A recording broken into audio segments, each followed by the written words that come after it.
Je réorganise votre poste, m'a dit le nouveau PDG après 20 ans de boîte. Lors de la réunion finale de fusion, je n'ai pas argumenté. J'ai simplement fait glisser ma carte de visite vers le PDG de l'acquéreur. Il l'a lu, a levé les yeux vers moi. Puis s'est tourné vers mon patron et a soudain éclaté de rire. J'étais assis là, vacant à mes occupations, essayant de déterminer si j'avais laissé mon téléphone en mode silencieux ou si j'avais simplement raté un email d'un fournisseur. Le train-train habituel. Puis Jordan Kane, le PDG de Rocky Mountain Logistique, a lâché la bombe. Ouah, nous procédons à quelques changements, a-t-il dit, sa voix aussi polie et répétée que s'il avait pratiqué cette réplique devant un miroir. Nous réorganisons l'entreprise. Je m'appelle Wesley Patterson, j'ai 48 ans. Et je faisais partie de cette société depuis presque le premier jour. J'avais aidé à la construire, depuis le stade de start-up, dans un minuscule bureau avec un bureau bien trop grand pour l'espace disponible, jusqu'à une opération de 15 millions couvrant 3 États. Mais à cet instant, rien de tout cela n'avait d'importance. Les mots n'étaient pas « vous êtes viré ». Mais cela revenait au même. J'étais poussé vers la sortie, dépouillé de mon autorité, mis sur la touche sous prétexte de réorganisation. Ça m'a fait mal. 20 ans de ma vie. Avant cela, 8 ans dans la logistique militaire, à apprendre la gestion de la chaîne d'approvisionnement à la dure, dans des endroits comme le Koweït et l'Afghanistan. J'avais apporté cette discipline et ces relations ici. Quand j'ai rejoint l'entreprise en 2004, à l'époque où nous n'étions que 3 gars avec 2 camions et de grands rêves. Je ne savais même pas comment réagir au début. Tous ces gens dans la salle, les cadres, les managers qui regardaient, qui attendaient que je dise quelque chose. Mais je n'avais rien à dire. Jordan, le jeune homme de 30 ans au visage frais, au brillant MBA de Wharton, avait l'air de tout maîtriser, alors que j'étais juste le gars qui faisait réellement tourner la machine. L'ironie ne m'a pas échappé. Jordan avait été embauché il y a 8 mois, spécifiquement pour moderniser les opérations avant les pourparlers de fusion qui avaient lieu avec Summit Distribution Partners. Ces discussions avaient commencé il y a 14 mois, et tout le monde savait que des changements arrivaient. Je ne m'attendais juste pas à en faire partie. Je n'ai pas crié, je ne me suis pas battu. Je n'ai même pas établi de contact visuel avec qui que ce soit en me levant pour prendre mes affaires. J'ai gardé la tête basse, je suis passé devant les autres dans le bureau et j'ai glissé ma carte de visite sur le bureau de Jordan sans un mot. Juste un petit geste, subtil. C'était tout ce que je pouvais faire. J'avais été privé de toute autorité réelle, mais je n'en avais pas fini. Loin de là. Colère, humiliation, confusion. Oui, tout cela était là, enchevêtré dans mes tripes. Mais je pensais déjà à mon prochain mouvement. Mon esprit s'emballait, complotant sur la façon dont je pouvais utiliser cette humiliation à mon avantage. C'est comme ça que j'ai survécu dans ce métier, après tout, en ayant toujours une longueur d'avance. Je suis sorti de ce bureau en sachant que ce n'était pas la fin pour moi. Loin de là. J'avais 28 ans d'expérience, des relations bâties sur 2 décennies, et je comprenais les opérations de cette entreprise mieux que quiconque. Jordan pouvait avoir son titre chic, moi, j'avais quelque chose de plus précieux. Ce soir-là, je me suis assis à ma table de cuisine avec Jennifer, mon épouse. Depuis 22 ans. Elle a pu voir que quelque chose n'allait pas dès que j'ai franchi la porte. Que s'est-il passé, a-t-elle demandé en posant sa tasse de café. Jordan a restructuré mon poste, ai-je dit, en gardant la voix stable, il m'a pratiquement mis sur la touche. Son visage a exprimé plusieurs émotions. Surprise, colère, inquiétude. Qu'est-ce que cela signifie pour nous? Pour le fonds d'études des enfants? C'était la question que je redoutais. Notre fille Emma était en 3e année à l'université du Colorado et notre fils Ryan commençait sa dernière année de lycée. L'université n'est pas bon. Marché, et à 48 ans, je n'étais pas vraiment dans une position idéale pour tout. Recommencer ailleurs. Je suis toujours employé, ai-je dit, je touche. Toujours un salaire. Nous trouverons une solution. Mais Jennifer me connaissait trop bien. Tu as un plan, n'est-ce pas? Je l'avais. Je ne pouvais juste pas encore lui dire ce que c'était. La semaine suivante a été difficile. Jordan n'a pas perdu une seconde pour prendre ses fonctions comme s'il les avait méritées. Le lundi suivant ma rétrogradation, il a organisé une réunion sans moi. Stratégie des fournisseurs. Mon territoire depuis 2 décennies. Je suis resté silencieux, assis à mon bureau, pendant que les cadres se rendaient dans la salle de conférence aux parois vitrées. Je pouvais les voir hocher la tête tandis que Jordan agitait les mains et cliquait sur son PowerPoint comme s'il avait découvert un secret de l'univers. Le problème, c'est qu'il ne connaissait rien à la manière dont tout cela fonctionnait réellement. Voyez-vous, j'avais passé 20 ans à bâtir des relations avec chaque transporteur majeur entre Denver et Phoenix. Je savais quels chauffeurs pouvaient gérer des livraisons urgentes, quelles entreprises nous feraient des remises pendant les saisons creuses, et quelles routes éviter pendant les tempêtes hivernales. Jordan, lui, connaissait les feuilles de calcul et les mots à la mode sur la transformation numérique. Une grande différence. Je l'ai regardé pointer un graphique montrant nos coûts fournisseurs, parlant de rationaliser les redondances. Ce qu'il disait en réalité, c'était qu'il voulait supprimer nos fournisseurs de secours pour économiser de l'argent. Ces fournisseurs de secours nous avaient sauvé la mise plus de fois que je ne pouvais compter. Quand Mountain West Transport, notre route principale vers Phoenix, a eu 7 incendies de camions près de Flagstaff l'année dernière, c'est notre relation de secours avec Desert Express qui nous a évité de perdre le contrat de fabrication. Morrison. Mais Jordan ne pouvait pas voir aussi loin.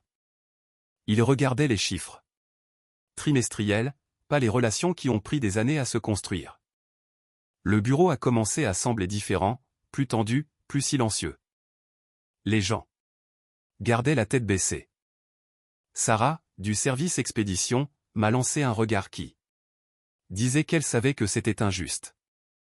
Mike, de la logistique d'entrepôt, secouait simplement la tête quand Jordan passait. Le moral était en baisse, mais personne ne le disait à voix haute. Jordan se pavanait comme si tout allait bien, mais le rythme était décalé, comme un camion roulant avec un pneu à moitié dégonflé. Je pouvais sentir le poids de chaque battement manqué. C'étaient des gens que j'avais embauchés, formés, avec qui j'avais travaillé pendant des années. Maintenant, ils étaient coincés à regarder quelqu'un qui ne comprenait rien à ce que nous faisions. J'avais toujours fait en sorte de connaître le nom de tout le monde dans cette entreprise. Pas seulement les cadres, mais les gars de l'entrepôt, les répartiteurs, les mécaniciens. Je savais que Rodriguez avait un enfant ayant des besoins spéciaux. Que Thompson économisait pour le mariage de sa fille. Que Kelly travaillait la nuit pour terminer son diplôme en logistique. C'est comme ça qu'on bâtit une équipe. C'est comme ça qu'on bâtit la loyauté. Jordan voyait les employés comme des centres de coûts et des mesures d'efficacité. Moi, je les voyais comme les personnes qui faisaient fonctionner cette entreprise. Puis, de nulle part, j'ai reçu un email qui a tout changé. Il m'était directement adressé par un type nommé Ryan Torres, chez Summit Distribution Partners. Salut Wa, je travaille au nom de Summit pour obtenir des éclaircissements sur certains flux de travail opérationnels qui semblent non documentés. J'espère que vous pourrez nous donner un aperçu de la façon dont la planification du fret et les redondances des fournisseurs étaient gérées avant la transition actuelle. Je l'ai lu 2 fois, puis je me suis penché en arrière sur ma chaise. Summit procédait à une vérification préalable, et ils avaient découvert d'une manière ou d'une autre que la connaissance opérationnelle réelle ne se trouvait pas dans le bureau d'angle de Jordan. Elle se trouvait juste là, à mon bureau. J'ai attendu 5 heures avant de répondre. Je ne voulais pas que cela paraisse désespéré. J'ai gardé un ton sec, factuel, et j'ai exposé nos protocoles de routage croisé, notre système de fournisseurs à plusieurs niveaux, et la façon dont nous équilibrions les transporteurs régionaux par rapport aux nationaux lors des perturbations de pointe. Rien d'éclatant, juste ce qui fonctionnait. J'ai expliqué comment nous avions intégré la redondance dans chaque route majeure. Denver vers Phoenix avait 3 transporteurs principaux et 2 secours d'urgence. Denver vers Salt Lake avait 4 options selon le type de cargaison et le timing. Ce n'était pas juste des listes de fournisseurs. C'étaient des relations bâties sur des années, testées pendant les crises. Raffinées par l'expérience. Le lendemain matin, Ryan a répondu « Merci, Wa. Très utile. J'apprécierais de rester en contact alors que nous poursuivons la vérification préalable. » Personne au bureau ne savait pour cet email. Pas Jordan, pas sa nouvelle équipe, pas même l'équipe financière. Mais je savais que Summit observait déjà. Et il n'était pas impressionné par ce qu'il voyait venant du bureau d'angle. Jordan pouvait mener son petit spectacle, présenter ses nouvelles présentations de marque, jouer au PDG. J'avais aidé à construire ce moteur. Je savais encore comment le faire tourner, avec ou sans le titre. Plus Jordan s'embourbait au cours des 6 semaines suivantes, plus Summit commençait à prêter attention à ce que je faisais discrètement en coulisses. Ce n'était pas comme si je planifiais quelque chose de majeur ou faisais un grand geste. Je n'étais pas là pour voler la vedette à qui que ce soit. Je savais juste comment réparer les choses, et j'étais bon à ça. Les emails de Ryan ont continué d'arriver. Des petites choses au début. Des questions de suivi sur la gestion des fournisseurs, des évaluations des risques. Sur certains itinéraires d'expédition, des trucs que Jordan avait ignorés ou dont il ignorait même l'existence. Je lui ai donné ce dont il avait besoin. Sans fanfare, sans drame, juste des faits. Comme lorsqu'il a demandé nos plans d'urgence pour l'hiver, Jordan ne savait même pas que nous en avions. Chaque année depuis 2009, après cette tempête massive qui a fermé l'île 70 pendant 3 jours, j'avais maintenu des accords avec 4 transporteurs différents capables de dévier par le sud du Colorado et le nord du Nouveau-Mexique. Cela nous coûtait 12 heures de plus et environ 15% de carburant en plus, mais cela gardait le fret en mouvement quand l'autoroute était un parking. Jordan, pendant ce temps, s'occupait de faire des vagues avec sa campagne de rebranding. Il semblait penser que des logos flashy et de nouveaux slogans régleraient les problèmes de la chaîne d'approvisionnement, mais il ne pouvait pas voir les fissures. Bon sang, il ne savait même pas où regarder. J'ai commencé à recevoir des appels de chauffeurs et de répartiteurs avec qui j'avais travaillé pendant des années. Tommy Richardson, de Mountain West, m'a appelé directement un mardi matin. « Ouah, que diable se passe-t-il là-bas ? Votre nouveau gars essaie de renégocier notre contrat. Il veut réduire nos tarifs de réserve de 30%. Vous savez qu'on ne peut pas faire ça et maintenir l'intervention d'urgence dont vous avez besoin. » Je savais exactement ce que Jordan faisait. Il regardait nos accords avec les fournisseurs et voyait des signes de dollars, ne comprenant pas que ces tarifs de réserve étaient ce qui gardait nos transporteurs de secours disponibles quand nous en avions le plus besoin. C'était comme annuler votre assurance parce que vous n'aviez pas eu de réclamation depuis 2 ans. Je vais m'en occuper, Tommy. Lui ai-je dit. Continuez ce que vous faites. Mais je ne pouvais pas m'en occuper. Pas officiellement. Alors, j'ai fait ce que j'avais appris dans l'armée, j'ai tout documenté. Chaque conversation, chaque fournisseur, chaque préoccupation, chaque risque que Jordan créait. Et j'ai commencé à envoyer ces rapports à l'équipe d'évaluation des risques de Summit. Par l'intermédiaire de Ryan. Je n'essayais pas de saboter qui que ce soit.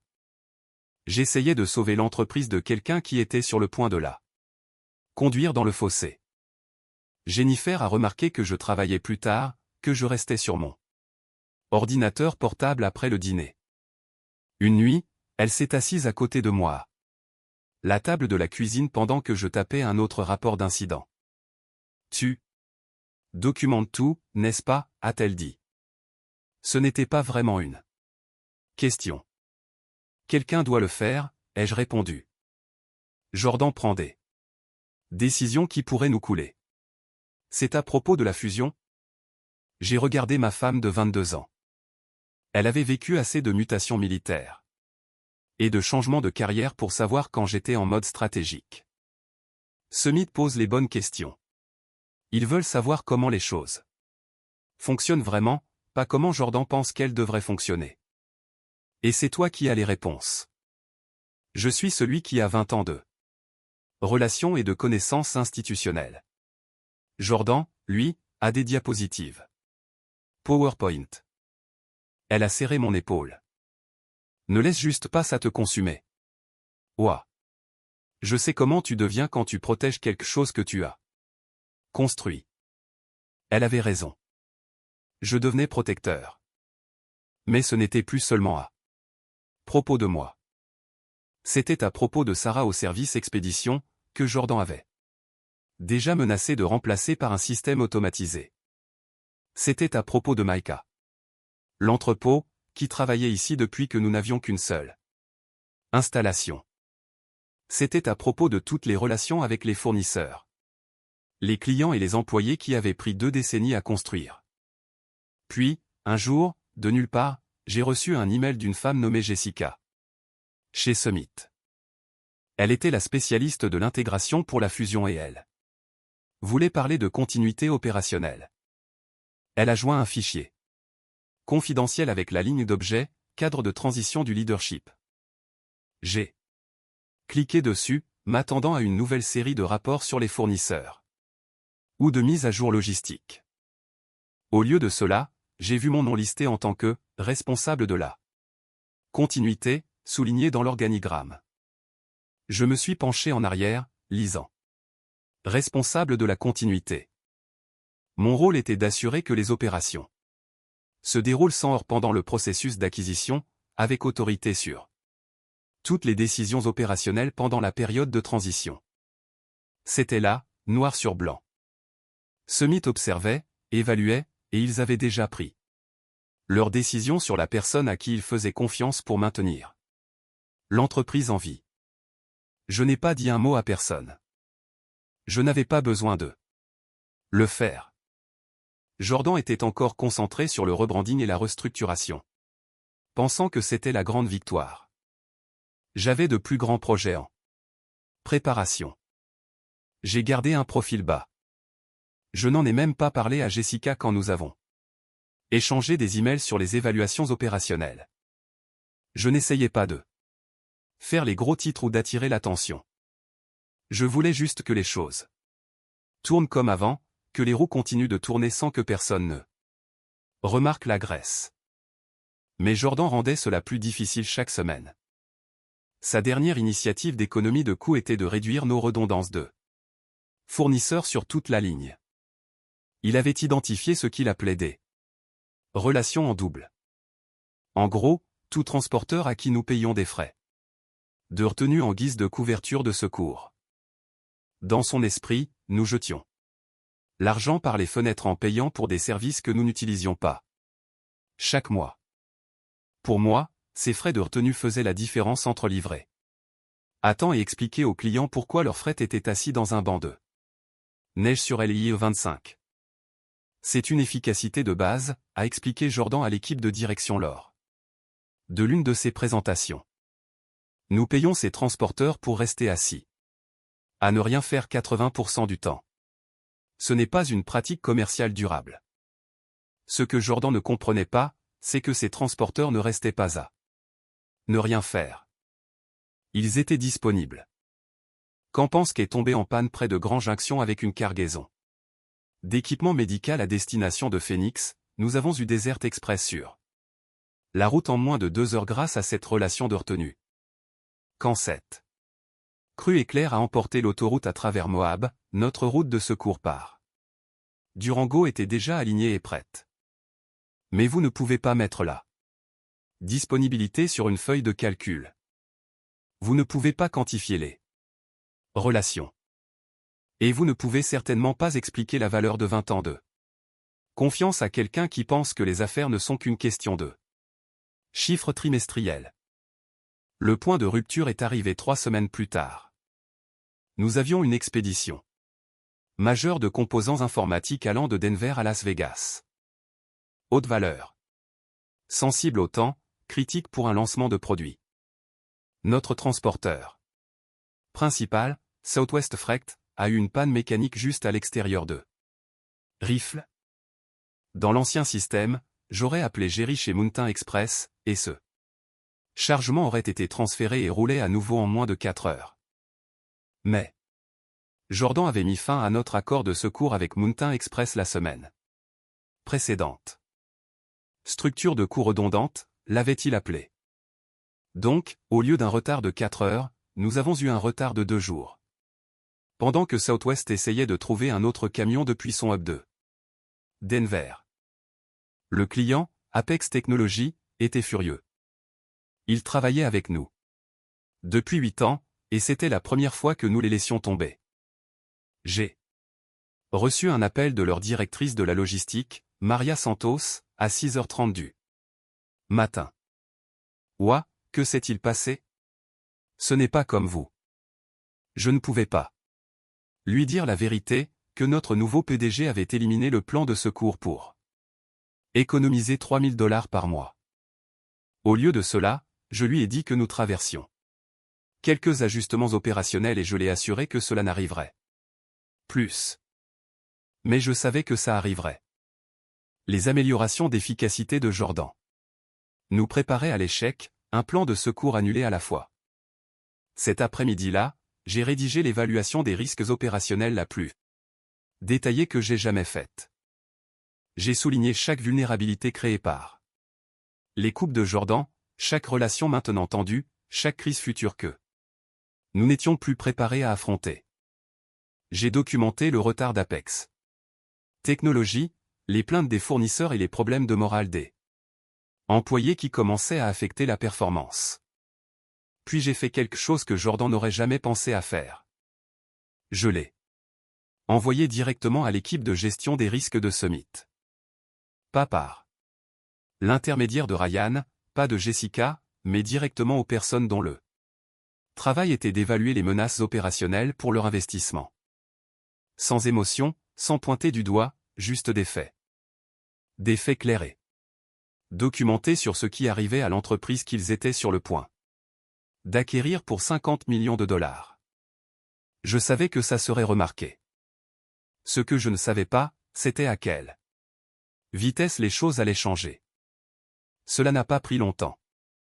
Quelques jours plus tard, j'ai reçu un email de Jessica qui a tout changé. Salut Wa. J'ai examiné votre récent rapport d'évaluation des risques opérationnels et j'apprécierais votre avis sur la façon dont ces changements pourraient affecter la viabilité à long terme. J'aimerais connaître vos réflexions sur le cadre de transition à l'avenir. Je n'ai pas hésité. J'ai rédigé une réponse détaillée expliquant exactement comment les coupes de Jordan créaient des vulnérabilités systémiques. Je n'ai eu besoin de rien enrober. Les lacunes étaient évidentes pour quiconque comprenait les opérations logistiques. L'entreprise chancelait et la stratégie de Jordan n'allait pas tenir. Je n'étais pas intéressé à faire paraître Jordan mauvais. Les faits le faisaient très bien. Je voulais juste m'assurer que les bonnes personnes avaient les informations nécessaires pour protéger leur investissement. Plus j'interagissais avec Jessica au cours des semaines suivantes, plus je comprenais que Summit était déjà en train de m'évaluer. Je devenais l'expert dont ils avaient besoin pour empêcher l'entreprise de s'effondrer. Le gars en arrière-plan qui réparait tout tranquillement pendant que Jordan prenait la vedette. Pendant ce temps, Jordan était occupé à commettre sa plus grosse erreur. Il a décidé de remanier complètement notre système de gestion des chauffeurs, en faisant venir un consultant de la Silicon Valley qui promettait De révolutionner la logistique grâce à l'optimisation par IA. Ce que cela signifiait en pratique. C'était licencier nos répartiteurs les plus expérimentés et les remplacer par un algorithme qui ne comprenait rien aux conditions météorologiques, aux personnalités des chauffeurs ou aux relations avec les clients. Rodriguez, notre répartiteur principal, était avec nous depuis 12 ans. Il connaissait personnellement chaque chauffeur de notre réseau.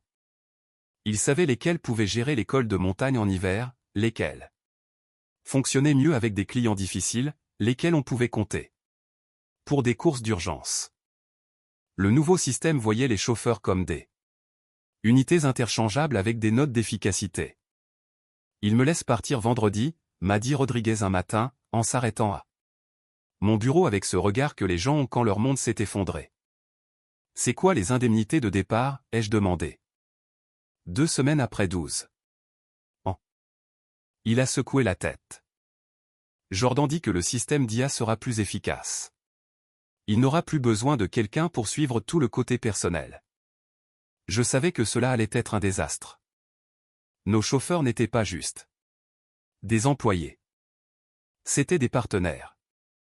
Ils restaient loyaux envers nous parce que nous les traitions comme des êtres humains, pas comme des mesures d'efficacité. Tommy Richardson conduisait pour nous depuis 8 ans parce que Rodriguez s'assurait toujours qu'il rentre à Albuquerque pour les matchs de foot de sa fille. Maria Gonzalez est restée avec nous malgré 3 offres d'emploi concurrentes parce que nos répartiteurs comprenaient son emploi du temps de mère célibataire. Le nouveau système ne se souciait de rien de tout cela. J'ai tout documenté. Chaque violation de notre cadre de continuité, chaque relation qui était sur le point d'être détruite, chaque risque opérationnel que Jordan créait, et j'ai tout envoyé à l'équipe d'intégration de Summit. C'est là que Jordan a enfin remarqué ce que je faisais. Il a fait irruption dans mon box. Cet après-midi-là, son visage rouge de frustration. Tu me sabotes, a-t-il dit, essayant de garder sa voix basse, mais luttant clairement contre sa colère. Tu envoies des rapports à Summit dans mon dos. Je suis resté calme. J'attendais cette conversation depuis des semaines. Non, Jordan. Je documente les risques opérationnels qui pourraient impacter l'acquisition. Ce n'est plus ton travail. J'ai restructuré ton poste, tu te souviens? Summit m'a désigné comme responsable de la continuité. Vérifie ta documentation de fusion. Ses yeux ont brillé d'un mélange de confusion et de rage. Il n'avait clairement pas lu les petits caractères du cadre d'intégration de Summit. Je suis le PDG. Toutes les décisions opérationnelles passent par moi. Pas pendant la période de transition, ai-je dit calmement. Summit a été très clair à ce sujet. Il est resté là un moment, réalisant probablement pour la première fois qu'il n'était pas aussi aux commandes qu'il le pensait. Puis il s'est tourné et est retourné à son bureau, mais je pouvais voir les rouages tourner dans sa tête. Le lendemain matin, j'ai reçu un appel de Preston Green, le PDG de Summit. C'était bref, mais cela m'a dit tout ce que je devais savoir sur la façon dont cela allait se passer. Ouah, nous accélérons la réunion d'intégration finale. J'aimerais que vous prépariez une évaluation opérationnelle complète pour la revue du conseil mardi prochain. Bien sûr, Monsieur Green, dois-je coordonner avec Jordan sur la présentation? Il y a eu une pause. Ce ne sera pas nécessaire. Nous gérons la coordination de notre côté. Ce vendredi-là, Summit a annoncé qu'il gelait tous les changements de personnel chez Rocky Mountain Logistique en attendant l'examen final de l'intégration.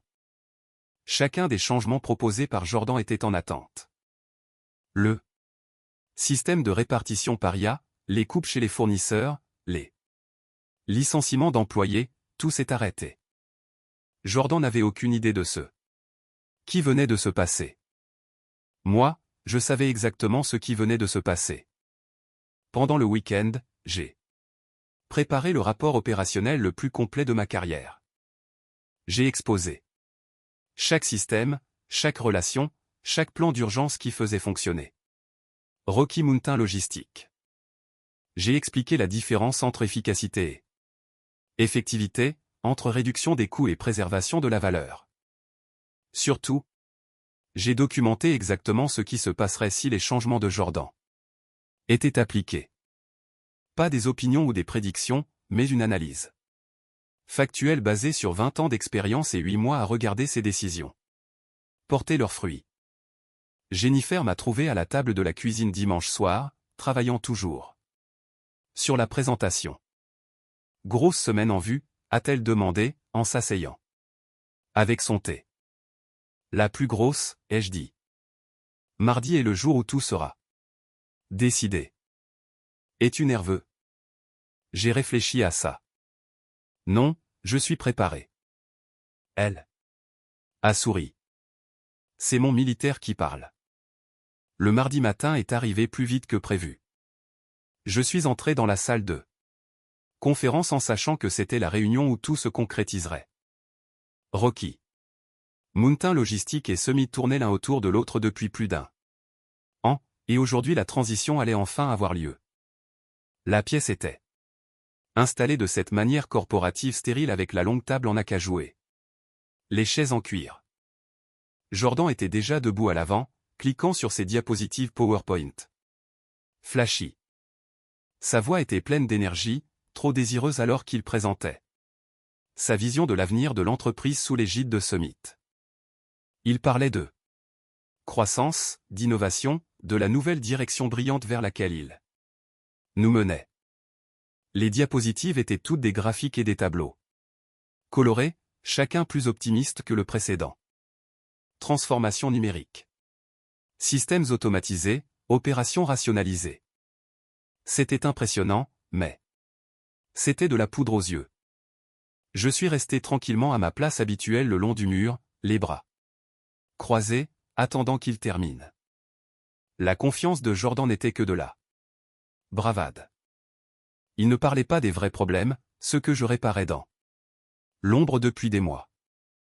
Il ne parlait pas des relations qu'il avait détruites ou des risques opérationnels qu'il avait créés. Et il ne mentionnait pas que, dans les coulisses, Summit avait déjà commencé à prendre le contrôle. Jordan a terminé sa présentation sous des applaudissements polis, et la salle est tombée dans ce silence corporatif où tout le monde attend de voir ce qui se passera ensuite. Jessica, de chez Summit, a commencé à passer en revue les plans de continuité opérationnelle, soulignant les systèmes qui permettraient aux choses de fonctionner 100 heures après l'acquisition. Elle était méthodique, professionnelle, passant en revue chaque département et expliquant comment l'intégration se poursuivrait. Avant qu'elle ne puisse terminer, cependant, Preston Green, le PDG de Summit, m'a regardé directement, son regard était stable, calculateur. Ouah, a-t-il dit, sa voix coupant à travers la politesse corporative. Pouvez-vous clarifier si les changements organisationnels que Jordan a proposés s'alignent sur le cadre de continuité opérationnelle que nous avons établi? C'était le moment pour lequel je m'étais préparé. Je n'ai pas hésité. Je n'avais pas besoin de le faire. J'ai fait glisser ma carte de visite sur la table vers Preston.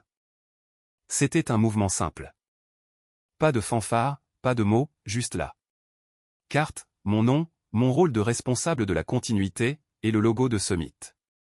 Imprimé juste là en bleu corporatif. La salle est devenue complètement silencieuse. Le silence était épais, lourd, le genre qui fait que tout le monde dans la pièce retient son souffle. Jordan a commencé à rire, nerveusement au début, comme s'il essayait d'écarter cela. Comme s'il ne sentait pas le changement dans l'air. C'est juste une formalité. N'est-ce pas, a-t-il dit, sa voix un peu trop aiguë, un peu trop forcée. Nous sommes juste en train de finaliser le plan de transition opérationnelle. Preston n'a pas ri. Il a ramassé la carte, l'a regardée, puis a baissé les yeux vers le document devant lui. Ses yeux ont parcouru les lignes, puis se sont verrouillés sur le langage juridique qui éplait exactement ce que Summit avait prévu depuis le début. Je vois, a dit Preston, sa voix calme mais ferme. Selon le cadre de continuité établi dans notre accord de fusion, toutes les décisions opérationnelles et de personnel pendant la période de transition relèvent de l'autorité de WA en tant que responsable de la continuité. Cela inclut les changements organisationnels que Jordan a proposés. La pièce a semblé rétrécir, l'air s'épaississant sous le poids de ses mots. J'ai senti le changement, mais j'ai gardé mon visage neutre. Jordan, en revanche, avait l'air que le sol s'était dérobé sous lui.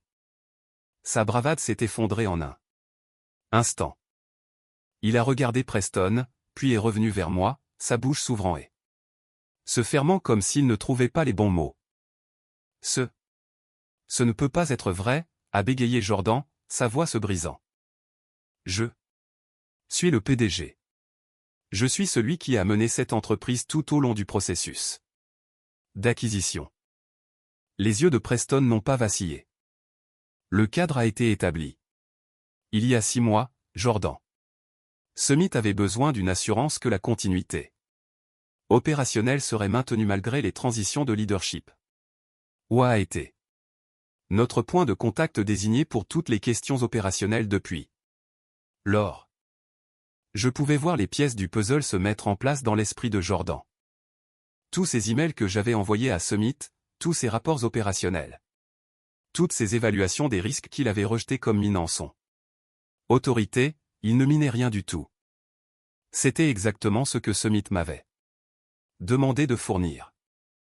Jessica a ouvert son dossier et a sorti un autre document. Nous avons examiné l'évaluation opérationnelle complète que WA a fournie, ainsi que sa documentation des risques associés aux changements proposés.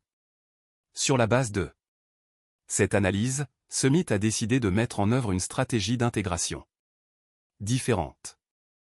Le visage de Jordan est passé du rouge à une teinte grisâtre maladive. Quel genre de stratégie différente? Preston s'est raclé la gorge, et j'ai su que c'était le moment où le monde de Jordan était sur le point de changer. Complètement. Nous restructurons l'équipe de direction, avec effet immédiat. Vous serez réaffecté à la supervision des opérations d'entrepôt dans notre installation de Tucson. C'est un rôle vital, mais qui vous permettra d'acquérir une expérience opérationnelle plus pratique. Les mots ont frappé Jordan comme des coups physiques. PDG à directeur d'entrepôt, bureau d'angle quai de chargement, planification stratégique à gestion des stocks. Il a essayé de maintenir son calme, mais je pouvais voir la panique ramper dans ses yeux. Pour combien de temps a-t-il réussi à demander? Cela dépendra de la performance et de l'amélioration opérationnelle. Dans l'installation de Tucson, a dit Jessica diplomatiquement. Nous le voyons comme une opportunité pour vous de développer une compréhension plus profonde des opérations logistiques de terrain. Ce qu'elle n'a pas dit, mais que tout le monde dans la salle a compris, c'était que Jordan était en exil. Tucson était à 800 km de Denver, loin du siège social, loin de la salle de conseil, loin de toute influence réelle sur la stratégie de l'entreprise. Jordan s'est tourné pour me regarder, ses yeux désormais remplis d'un mélange de rage et de désespoir. Tu as planifié ça. Depuis le début, a-t-il dit, sa voix à peine au-dessus d'un murmure. Tu as travaillé contre moi depuis le début.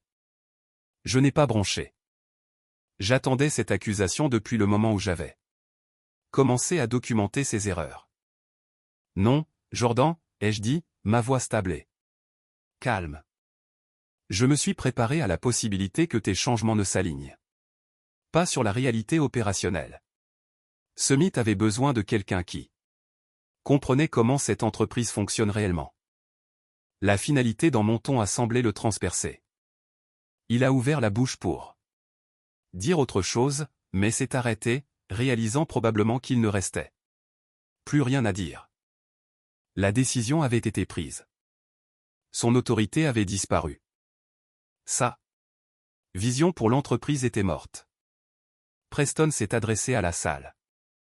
WA assumera le rôle de vice-président des opérations et de la continuité, avec une autorité opérationnelle totale pendant la période d'intégration et au-delà. Tous les chefs de département lui rendront compte, avec effet immédiat. J'ai senti une vague de satisfaction m'envahir, mais j'ai gardé une expression neutre. Ce n'était pas à propos d'une victoire personnelle. C'était à propos de sauver l'entreprise que j'avais aidé à construire pendant 20 ans. Jordan s'est levé lentement, rassemblant ses documents de présentation avec des mains tremblantes. Il a regardé autour de la salle une dernière fois, espérant probablement que quelqu'un n'objecterait, que quelqu'un le défendrait, que quelqu'un dirait que tout cela était une erreur. Personne ne l'a fait. Il s'est tourné et est sorti sans un mot de plus. Ses épaules s'affaissant dans la défaite.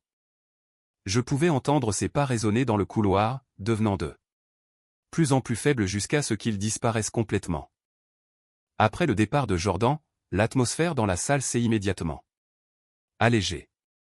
Preston a passé l'heure suivante à passer en revue les véritables plans d'intégration de Summit, des plans qui préservaient nos relations avec les fournisseurs, maintenaient notre personnel expérimenté et construisaient sur les forces opérationnelles qui avaient fait le succès de Rocky Mountain Logistique en premier lieu.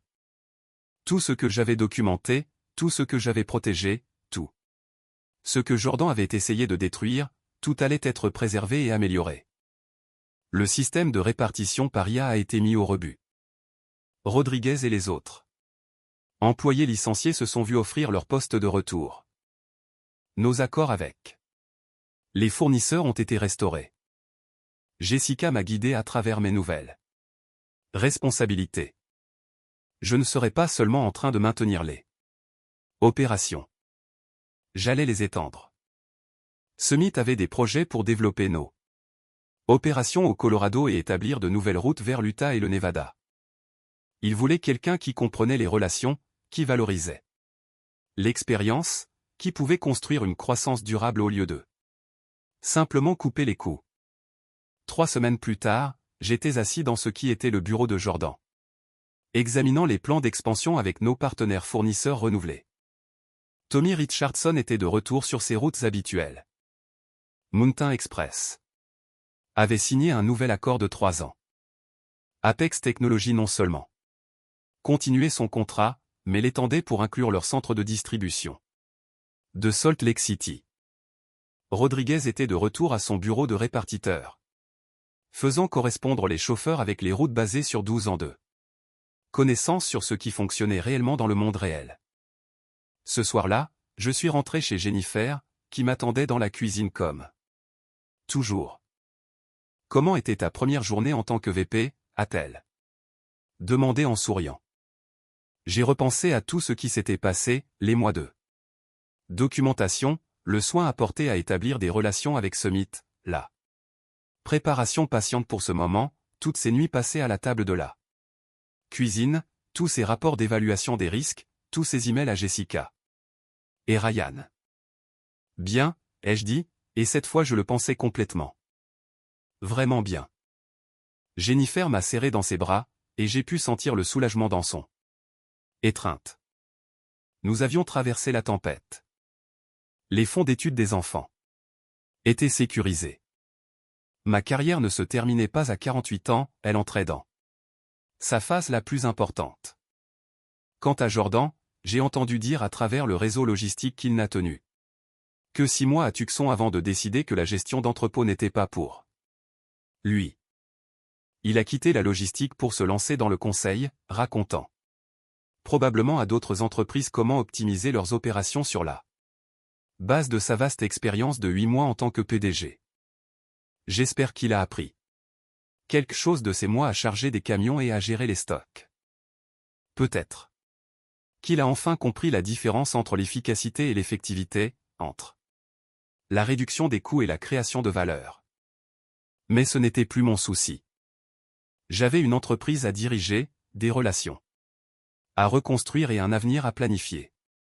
20 ans d'expérience avaient enfin été reconnus pour ce qu'ils valaient.